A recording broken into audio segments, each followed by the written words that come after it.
오늘 말씀은 민수기 20장 1절에서 13절의 말씀입니다. 민수기 20장 1절에서 13절의 말씀 같이 한 목소리 읽습니다. 시작.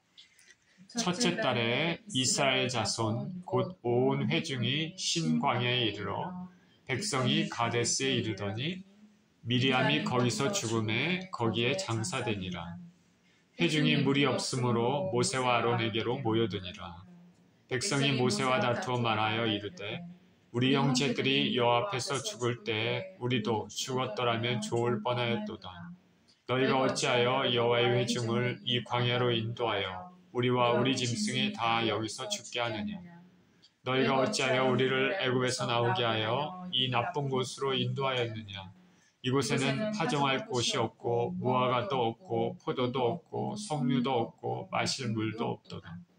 모세와 아론이 회중 앞을 떠나 회막문에 이르러 엎드리매 여호와의 영광이 그들에게 나타나며 여호와께서 모세에게 말씀하여 이르시되 지팡이를 가지고 내 형 아론과 함께 회중을 모으고 그들의 목전에서 너희는 반석에게 명령하여 물을 내게 하라. 내가 그 반석이 물을 내게 하여 회중과 그들의 짐승에게 마시게 할지니라. 모세가 그 명령대로 여호와 앞에서 지팡이를 잡으니라.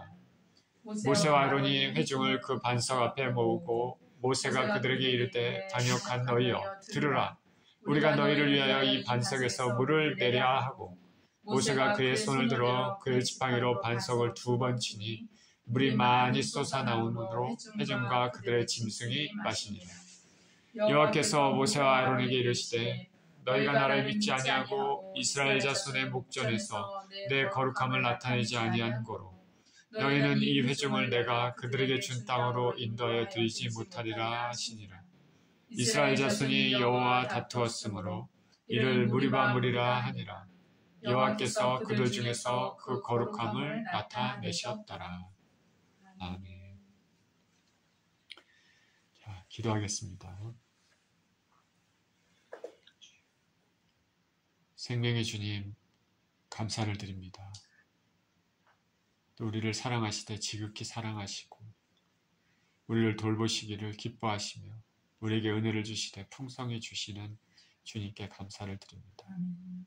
오늘도 귀한 예배로 주님 앞에 나아싸우니 말씀 가운데 하나님 은혜를 받게 하여 주시고 살아계신 주님의 은혜를 체험하며 주의 은혜로 아버지 힘을 얻고 또 아버지 마음의 변화를 받아 인생을 힘차게 살아갈 수 있도록 축복하여 주옵소서.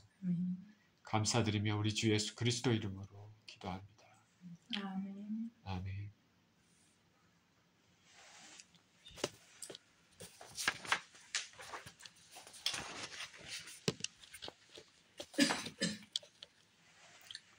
제가 신학교에 있었을 때 일입니다. 공부할 때 일인데 교수님 중에 맥킨토시라는 교수님이 있었습니다. 그분이 수업 시간에 자기가 있었던 교회 담임, 오래전에 교회 담임으로 있었을 때 일에 대해서 얘기를 했습니다. 그 교회, 한 교회 담임 목사로 심호하고 있었는데 그때 맥킨토시 이 교수님의 나이는 29살이었다고 합니다. 굉장히 적은 나이죠. 우리 한국에서는 참 힘든 나이인데 미국에서는 어찌됐든 29살에 담임 목사로 교회 사역을 했습니다. 장로님이 7명이 있었다고 합니다. 교회 40대 장로님이 6명 그리고 60, 70대 장로님이 1명 이렇게 있었다고 합니다. 사람들을 교회로 모이게 하기 위해서 이 아웃리치 프로그램 같은 거를 생각을 해봐서 그 여자들을 교회로 어떻게 하면은 모이게 할까 방법이 없을까 생각 중에 교인 중에 한 사람이 이런 아이디어를 내놨습니다. 주중에 여자분들이 피트니스 클럽 같은데 에어로빅 이렇게 자주 다니니까 교회에서도 이런 거 하면 어떨까? 운동을 하지만 크리스찬 음악을 틀으면서 하면 전도해도 좋을 것 같다. 이런 아이디어를 교인이 냈습니다. 그 아이디어를 듣고 이 맥킨토시 목사님이 그럴듯하다. 그래서 교회 그 보드 이사회 같은데 교회 그 당회라고 해야 되나요? 거기에 상정을 했습니다. 교회 이제 장로님들, 리더들하고 이제 같이 모여서 그것에 대해서 토의를 했죠. 그 중에 40대 장로 한 분은 좋습니다. 찬성을 했습니다. 적극적으로. 근데 나이 많으신 60, 70대 또 장로 한 분은 반대를 했습니다. 강하게 반대를 했죠. 무슨 어떻게 여자들이 교회에서 춤을 추냐. 더구나 스키니 차림으로 이 교회에 온다는 건 이거는 있을 수 없는 일이다. 서로 토론을 그렇게 격렬히 토론을 했습니다. 나머지 장로님들은 구경만 하고 있었죠. 두 사람이 이렇게 젊은 40대 장로와 60, 70대 나이 드신 장로 간에 그렇게 서로 해야 된다, 하지 말아야 된다 이렇게 격렬히 서로 얘기를 하고 있었습니다. 근데 시간이 지났는데도 두 사람의 주장이 팽팽합니다. 나중에는 감정적인 부분까지 치닫습니다. 맥킨토시 목사님 29살 가장 젊은 목사님이 그걸 듣다가 견디지 못하고 버럭 화를 냈습니다. 그 목사님이 그 회의 시간에 그렇게 버럭 화를 내니까 분위기가 갑자기 싸해진 거죠. 냉랭해졌습니다. 그리고 사람들이 다 놀랐습니다. 어벙벙하고. 야, 이 목사가 화를 냈어. 젊은 목사. 특히 나이 많은 60, 70대 장로는 황당하다는 듯이 쳐다보고 있었습니다. 그러면서 내가 여태까지 목사가 그런 식으로 화를 내는 거 한 번도 보지 못했다. 그리고 그 자리를 박차고 나갔습니다. 그때 29살이었던 그 젊은 맥킨토시 목사님 그때 당시에는 내가 신중하지 못했구나 그런 생각이 들고 내가 왜 이렇게 행동했을까 순간적인 화를 참지 못했다 잘못했구나 이런 생각이 들었습니다. 그렇지만 이미 분위기가 냉랭해지고 그 나이 많은 60대 장로님은 이미 자리를 박차고 나가고 엎질러진 물입니다. 이 장로님은 한동안 교회를 나오지 않았습니다.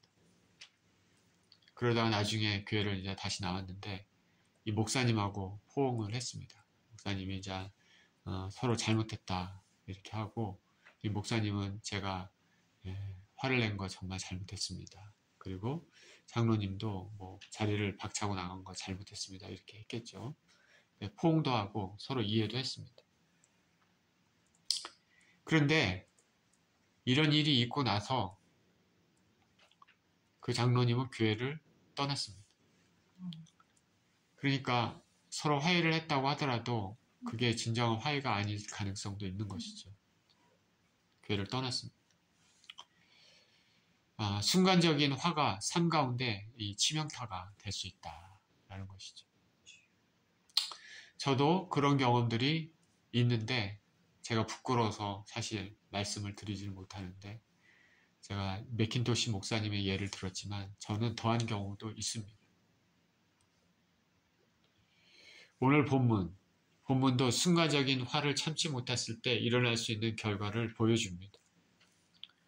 본문을 통해 주님이 우리에게 주시는 메시지가 무엇인지 살펴보도록 하겠습니다. 1절입니다. 첫째 달에 이스라엘 자손 곧 온 회중이 신광야에 이르러 백성이 가데스에 이르더니 미리암이 거기서 죽음에 거기에 장사되니라. 이스라엘 백성들이 애굽의 종에서 해방돼서 나온 후 40년이 흘렀습니다. 40년 전에 정확히는 38년이죠. 정탐꾼의 부정적인 보고 그리고 이에 동조한 대부분의 이스라엘 백성들의 그 불신앙 때문에 거의 38년 동안을 광야에서 빙빙 돌면서 살았습니다. 가나안 땅이 바로 코앞인데도 불구하고 들어가지 못했습니다. 그리고 광야에서 살면서 죄에 대한 대가를 치렀습니다. 그러나 그럼에도 하나님은 만나와 메추라기를 통해서 이들을 먹이시고 40년입니다. 수많은 이스라엘 백성들과 가축들입니다. 놀라운 하나님의 은혜로 만나와 메추라기 또 여러 가지 방법으로 이들을 먹이셨고 이들은 굶지 않았습니다. 의복도 헤어지지 않았다고 성경은 말합니다. 그렇게 광야에서 지냈습니다. 수많은 사람들이 가축까지 포함해서 이스라엘 백성들이 광야에서 생존했던 것은 하나님의 특별한 은혜가 아니면 불가능했을 것입니다. 하나님은 이스라엘 백성들의 불순종에 대해서 벌을 내리셨지만 진노 중에서도 긍휼을 베푸셔서 그들을 바로 소멸시키시지는 않으셨습니다. 대부분의 불순종의 출애굽 1세대는 시간이 지나면서 광야에서 죄에 대한 대가로 죽었습니다. 이제 출애굽 이후 40년째 되는 해입니다. 그리고 첫 달 1월 달입니다. 히브리 역으로 아빕월입니다. 이스라엘 백성의 온 회중이 신광야 가데스에 이르렀습니다. 이제 이스라엘 백성들의 회중의 대부분은 주역들은 이제 2세대입니다. 1세대들은 거의 다 죽었죠. 모세와 아론, 그리고 갈렙과 여호수아, 그렇게 그런 사람들 외에는 다 죽었어요. 나머지는 다 이제 2세대 사람들입니다. 출애굽 40년째 첫째 달 1월 히브리 역으로 아비바 이들이 신광야 가데스에 이르렀습니다. 가데스는 신광야 끝에 있는 가데스 바네아라는 지역입니다. 40년 전 이곳에서 이스라엘 백성들이 하나님을 거역했기 때문에 회한의 땅입니다. 이곳에서 모세의 누이 미리암이 죽어서 장사됐습니다. 미리암은 모세와 아론의 누나입니다. 그녀는 어릴 적에는 갈대 상자에 넣어져 강에 떠내려가는 동생 모세를 보호한 적이 있었고 후에 이스라엘의 여선지자가 돼서 백성들을 이끌었던 인물입니다. 한때 교만한 생각으로 아론을 충동해서 하나님이 부여한 모세의 권위를 비방하다가 하나님의 징계를 받기도 했습니다. 그래도 그녀의 죽음이 짧게나마 기록된 것은 이스라엘 역사에 영향을 끼친 인물이기 때문이었을 것입니다. 자, 이때 모세의 나이가 120세입니다. 그러니까 미리암은 몇 세일까? 대충 한 130세 그 정도 됐겠죠. 모세가 태어날 때 미리암은 소녀였으니까요. 미리암이 이렇게 가데스에서 죽어서 장사됐습니다. 2절입니다. 회중이 물이 없으므로 모세와 아론에게로 모여드니라. 백성이 모세와 다투어 말하여 이르되 우리 형제들이 여호와 앞에서 죽을 때 우리도 죽었더라면 좋을 뻔하였도다. 너희가 어찌하여 여호와의 회중을 이 광야로 인도하여 우리와 우리 짐승이 다 여기서 죽게 하느냐. 너희가 어찌하여 우리를 애굽에서 나오게 해서 이 나쁜 곳으로 인도하였느냐. 이곳에는 파종할 곳이 없고 무화과도 없고 포도도 없고 석류도 없고 마실 물도 없도다. 자, 이스라엘 회중이 가데스에 이르렀는데 물이 없었습니다. 회중이 모세와 아론에게 모였습니다. 이들이 모인 이유는 원망하기 위한 것이죠. 모세와 다투어 말합니다. 우리 형제들이 여호와 앞에서 죽을 때 우리도 죽을 뻔하면 좋을 뻔했겠다. 왜 이 광야로 인도해서 우리와 짐승이 다 여기서 죽게 하느냐? 어째서 우리를 애굽에서 나오게 해서 이 나쁜 곳으로 인도했느냐? 이렇게 말합니다. 우리 형제들이 죽을 때 말했을 때 여기 우리 형제들은 바로 출애굽 1세대입니다. 그 자신의 위쪽 세대, 부모 세대죠. 이들은 불신앙으로 광야에서 다 죽었습니다. 이제 살아남은 출애굽 2세대들은 자신들의 부모들이 지었던 불신앙의 죄를 다시 한번 짓습니다. 이들은 모세 앞에, 다시 말해서 하나님이 세우신 권위 앞에서 원망을 합니다. 우리가 여기서 다 죽게 됐다. 물이 없다. 지금까지 약 40년간 먹이시고 재우셨던 오랜 기간 척박한 광야에서 생존하게 하셨던 은혜를 잊어버리고 당장의 어려움에 대해 원망합니다. 사람은 평소에는 좋아 보여도 코너에 몰리면 본성이 튀어나옵니다. 코너에 몰리면 본성이 튀어나옵니다. 경제적인 어려움을 겪으면 본성이 튀어나오고 극심한 병에 걸리면 본성이 튀어나오고 삶에 어쩔 수 없는 막다른 골목에 몰리면 본성이 튀어나옵니다.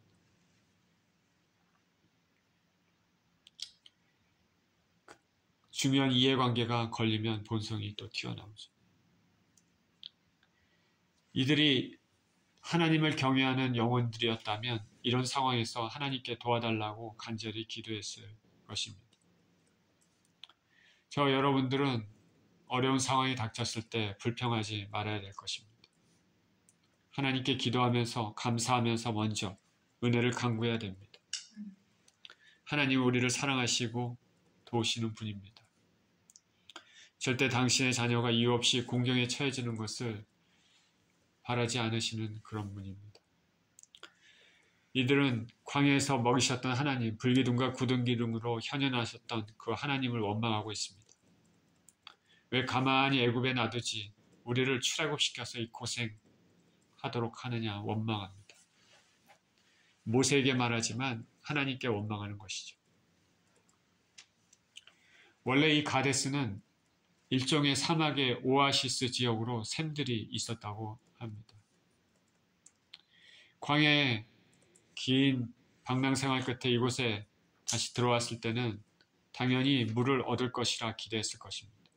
그런데 무슨 이유로 가뭄 같은 일이 있었는지 샘이 말라서 물이 없었습니다. 그래서 백성들은 죽을 듯이 불평을 터뜨렸습니다. 하나님은 전지하신 분이시니까 이곳에 물이 없다는 것을 이미 알고 계셨겠죠. 그런데도 이들이 이곳에 온 것은 하나님이 이들의 마음을 살펴보기 위한 것일지도 모릅니다. 우리 그리스도의 백성들, 예수 그리스도를 믿고 하나님 아버지께 나아가는 우리들은 환난이 닥치면 먼저 하나님 앞에서 기도하면서 물어야 될 것입니다. 9세대 삶을 지켜보고 40년간 광야의 삶을 지내면서도 이스라엘 백성들은 온전히 변화되지 못했다는 것을 우리는 알 수 있습니다. 이것이 인생들입니다.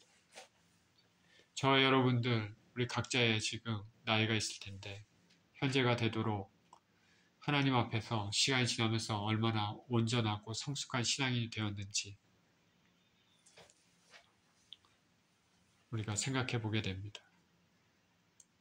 우리가 예전처럼 어렸을 때처럼 아직도 혈기 부리고 힘든 일이 있을 때 원망 먼저 나오고 감사하지는 않고 우리 생각하는 것이나 말하는 것이나 행동하는 것이 이전과 동일하다면 우리 자신의 영혼을 되돌아봐야 되겠죠.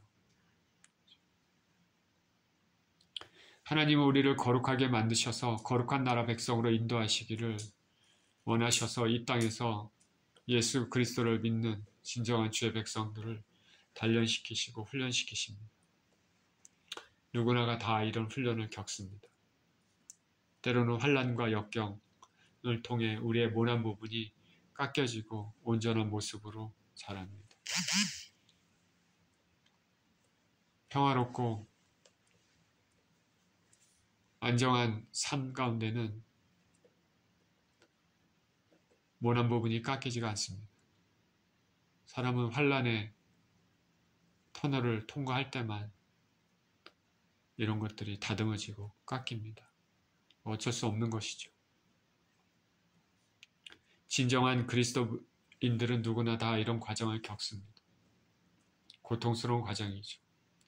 이래서 이 과정을 통해서 자기 자신의 죄도 돌아보고 잘못되고 모난 부분들도 돌아보며 깎이고 더욱 거룩하고 성숙한 사람으로 변화되는 것입니다. 아직 이스라엘 백성들은 하나님을 생각지 않고 원망하고 하나님께 대들었습니다. 이들에게는 살기 위해 물이 필요한 것으로 생각됐지만 실상은 인내, 실상은 믿음이 필요한 순간입니다.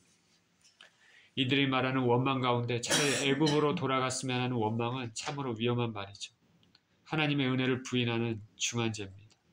애굽의 종노릇에서 해방시킨 하나님의 은혜를 부인하는 것이죠.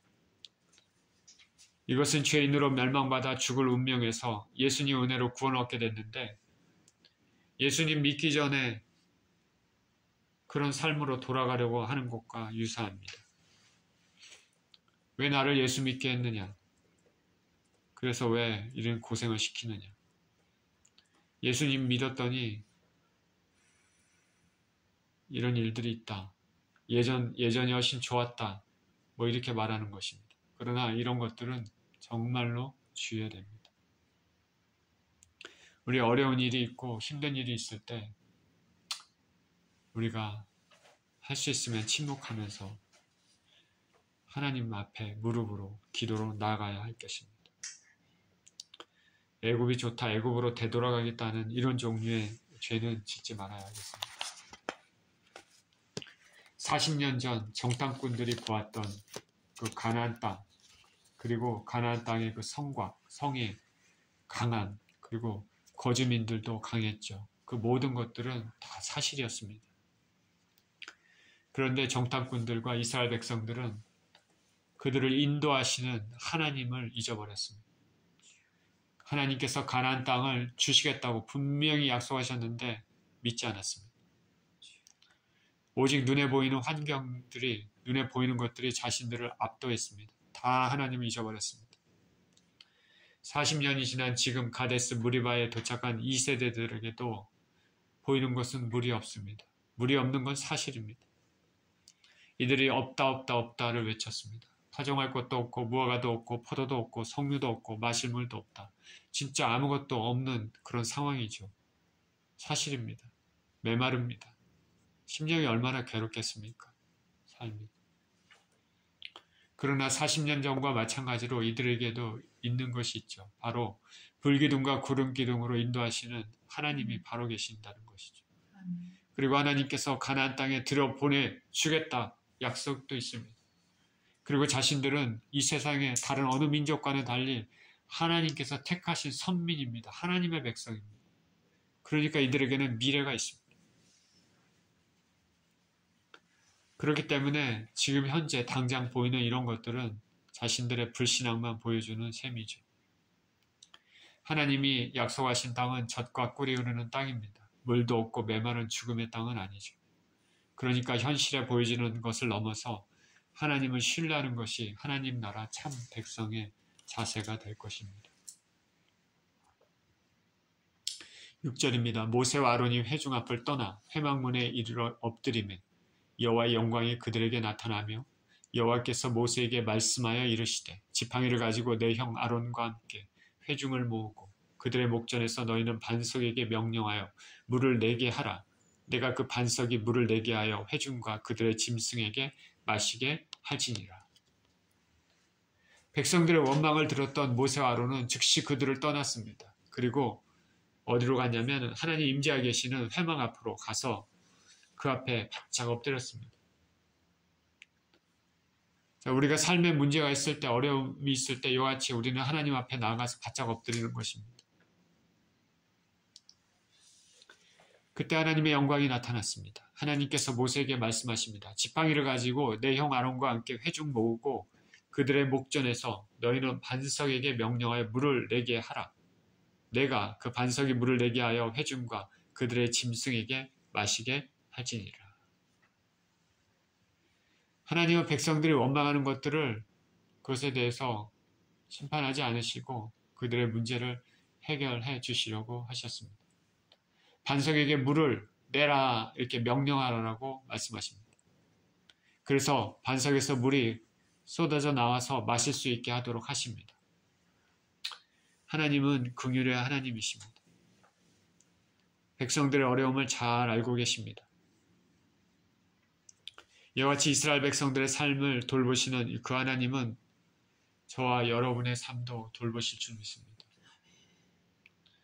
그 돌보시는 우리 하나님께 우리는 이렇게 무릎으로 기도로 나아가야 될 것입니다.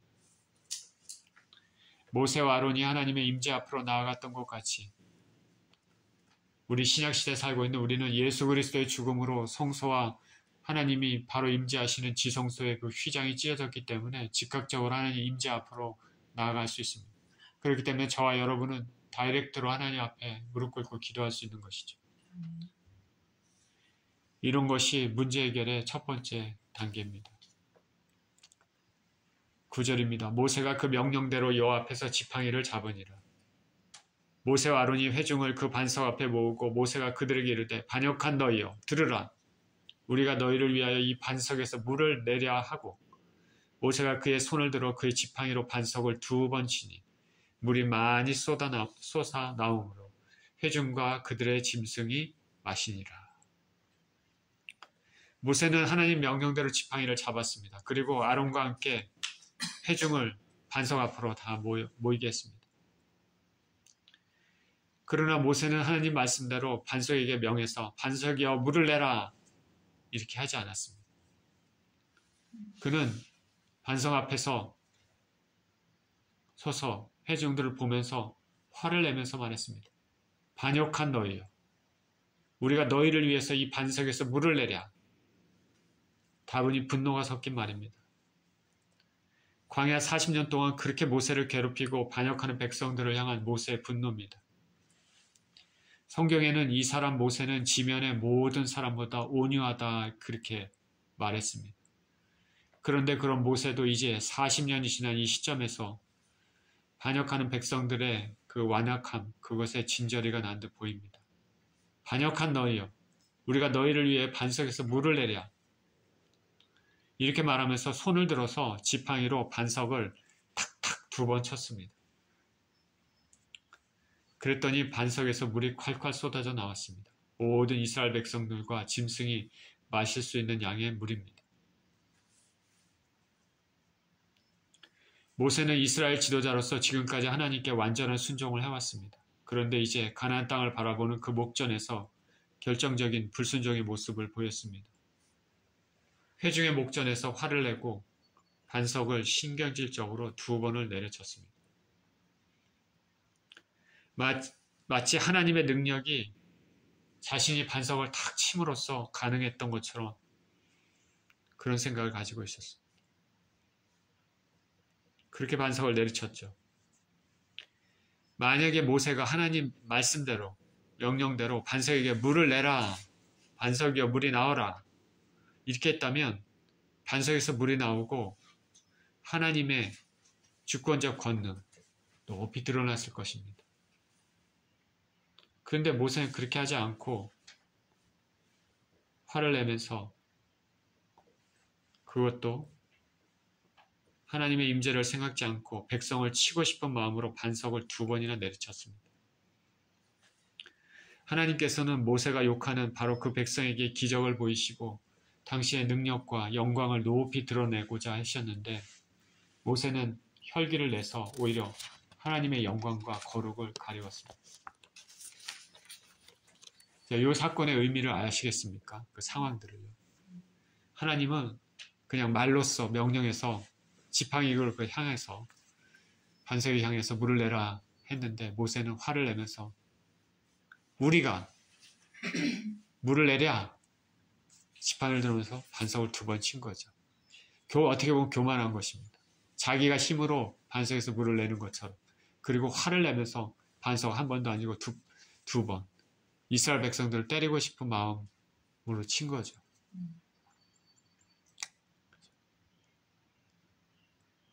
하나님은 백성의 원망에도 불구하고 그들을 향한 사랑과 보살핌을 확인시켜 주시려고 했지만은 모세는 이런 하나님의 인내와 자비, 거룩을 손상시킨 죄를 지었습니다. 자, 기적의 은혜, 모두에게 정말 좋은 시간들, 은혜의 시간이 될 수 있는 그 순간에 하나님의 영광을 수많은 이스라엘 백성들 앞에서 가리는 꼴이 됐습니다. 이렇게 쌓아올린 아름다운 순종의 모습이 이제껏 쌓아올린 아름다운 순종의 모습이 빛을 발하는 순간입니다. 인간은 누구나가 완벽한 사람은 없습니다. 성경은 세상에는 의인이 없나니 하나도 없다. 그 말이 다시 생각납니다. 모세의 분노는 평범한 인생들이라면 어찌 보면 이해가 되는 순간입니다. 끈질기게 고집세고 괴롭히고 불평하는 반역하는 사람들에게 화를 내지 않고 수십 년간, 자 40년간입니다. 그렇게 참을 수 있는 사람이 얼마나 되겠습니까? 만약에 제가 모세 입장에 있으면 얼마나 화를 많이 냈겠습니까?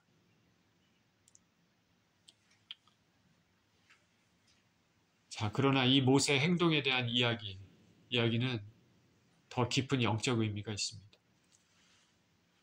바로 모세의 행위가 율법의 연약함, 한계를 보여준다는 것입니다. 성경에서 모세는 율법으로 대표됩니다. 100가지 계명이 있습니다. 99을 지켰다 하더라도 한 가지를 범하면 모든 계명을 범한 거나 마찬가지고 죄인으로 취급됩니다. 율법 자체로는 구원의 한계를 보여줍니다. 저나 여러분이나 예수 그리스도 은혜, 하나님의 은혜, 복음의 은혜가 없으면 구원을 얻을 수 없습니다. 모세와 같은 사람도 이런데 우리는 어떻습니까? 이 사건으로 모세는 가나안 땅에 들어가지 못했습니다. 하나님이 너무 심하신 거 아닌가 생각할 수도 있을 것입니다. 그러나 이거는 구속사의 관점에서 중요한 진리를 담고 있는 것이죠. 모세로 대표되는 그 율법은 우리를 구원의 길로 인도할 수 없는 한계를 보여줍니다. 오직 예수 그리스도의 은혜가 필요함을 보여주는 사건입니다. 구원은 우리 주 예수 그리스도의 그 십자가의 대속의 은혜, 복음을 통해서만 얻을 수 있습니다. 이제 이 물을 생각해 봅시다. 모세가 반석을 침으로써 생수가 컬컬 쏟아져 나왔습니다. 이 생수로서 수많은 이스라엘 백성들과 가축들이 마시고 살 수 있었습니다. 이들의 모든 갈증을 해결해 줬습니다. 구약에서 일어난 이 사건을 신약에서는 우리 주 예수 그리스도께서는 이 반석을 이 사도 바울은 이 반석을 예수 그리스도라고 분명히 말하고 있습니다. 반석이신 예수님은 목마른 영혼들, 가란 영혼들에게 생수를 주시는 분입니다. 반석이신 예수님은 생수로 표현되는 성령을 주심으로써 인생을 죽음에서 살리시는 분입니다. 고린도전서 10장 1절에서 4절 우리 같이 한번 읽겠습니다. 시작. 형제들아, 나는 너희가 알지 못하기를 원하지 아니하노니 우리 조상들이 다 구름 아래 있고 바다 가운데로 지나며 모세에게 속하여 다 구름과 바다에서 세례를 받고 다 같은 신령한 음식을 먹으며 다 같은 신령한 음료를 마셨으니 이는 그들을 따르는 신령한 반석으로부터 마셨음에 그 반석은 곧 그리스도시니라. 자, 이 반석에서 물이 나왔죠. 그 반석이 누구냐? 바로 그리스도, 우리 주 예수 그리스도를 뜻합니다. 자, 요한복음 7장 37절에서 39절도 같이 한번 읽었으면 좋겠습니다. 시작. 명절 끝날 곧 큰 날에 예수께서 서서 외쳐 이르시되 누구든지 목마르거든 내게로 와서 마시라. 나를 믿는 자는 성경의 이름과 같이 그 배에서 생수의 강이 흘러나오리라 하시니 이는 그를 믿는 자들 받을 성령을 가리켜 말씀하신 것이라. 예수께서 아직 영광을 받지 않으셨으므로 성령이 아직 그들에게 계시지 아니하시니라. 생수로 표현되는 성령입니다. 메마른 육신, 가란 육신, 내게는 생수가 필요하듯이 메마른 영혼, 가란 영혼에는 예수님이 주시는 성령이 필요합니다. 성령은 죽은 영혼을 살리시는 영입니다. 성령은 구원 얻은 자의 표징입니다. 인장, 도장 같은 것입니다. 우리 안에 성령이 없으면 그건 그리스도의 사람이 아닙니다. 구원과는 전혀 상관없는 사람입니다. 예수 그리스도께서는 죽은 영혼들에게 살게 하시는 성령을 주시는 분입니다. 또한 성령은 이미 믿은 신자들에게 능력 있는 신앙생활을 할 수 있도록 힘을 주십니다. 교회 봉사도, 기도도, 말씀을 읽을 때도, 찬양할 때도, 전도할 때도 우리는 성령 충만이 필요합니다. 성령 없이 교회 봉사를 해본 적이 있습니까? 그렇다면 그것은 일종의 종교 행위에 불과하고 영적 열매 맺기가 참 힘듭니다. 저와 여러분들은 지금 주님 앞에 성령의 감화 감동을 통해서 눈물을 흘리면서 나가본 적이 언제입니까?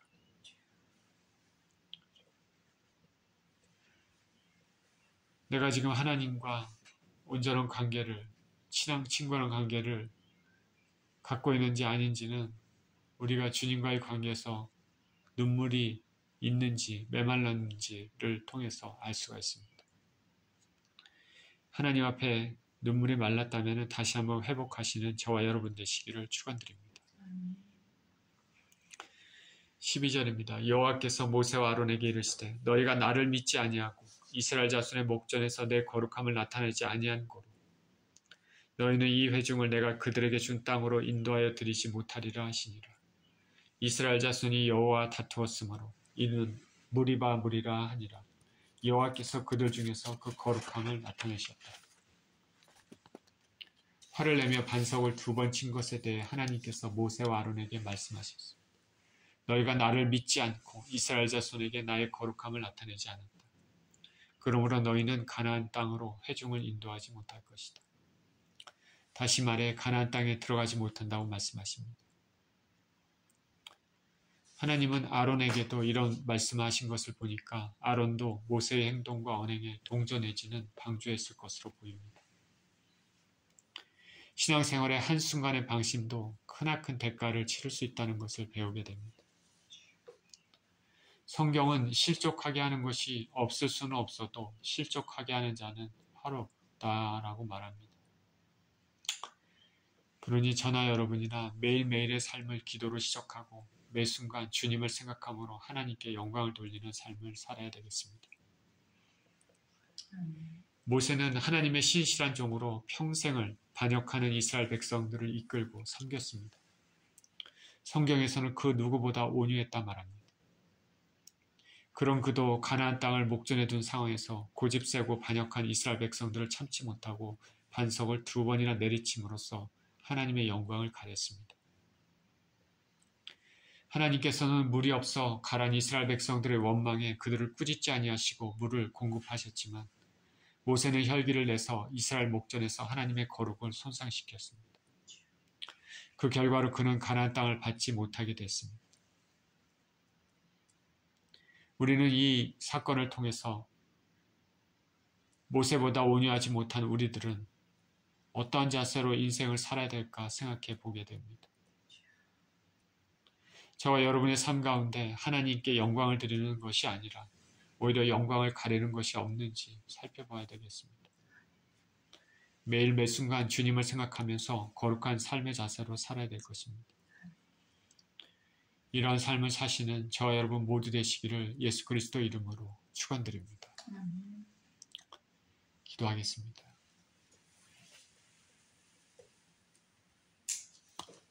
하나님 아버지, 당신의 신실한 종으로 40년간을 그 수많은 이스라엘 백성들을 광야에서 인도하고 반역하는 그들에 대해서 참고 견디고 지도자로서 아버지 살아왔던 이 모세도 이제 곧 가나안 땅을 들어가는 그 목전에서 그 분노를 참지 못해 하나님의 영광을 가리는 일이 발생하게 되었습니다. 하나님 우리 아버지, 모세는 참으로 온유한 사람이라고 했는데 아버지, 저희는 어떻겠습니까? 참으로 부족한 우리 인생들, 하나님, 우리가 삶 가운데 맞닥뜨리는 여러 가지 어려운 상황들, 때로는 황당한 상황들, 불평하게 하고 분노를 일으킬 수밖에 없는 그런 상황들에 대해서도 하나님 아버지, 우리가 주님, 우리 자신의 혈기를 잘 다스릴 수 있는 은혜가 있게 하여 주옵시고, 우리 삶 가운데 아버지 하나님, 우리 자신의 그런 아버지의 죄된 기질 때문에 하나님의 영광을 가리는 그런 일들이 없기를 간절히 바랍니다. 우리의 삶 가운데 우리 성품이 점점 아버지 변화되고 거룩한 성품이 되어서 하나님, 주님 앞으로 갈 날이 가까우면 가까울수록 더욱더 하나님 아버지 성숙한 인생이 되도록 축복하여 주옵소서. 감사드리며 우리 주 예수 그리스도 이름으로 기도합니다. 아멘.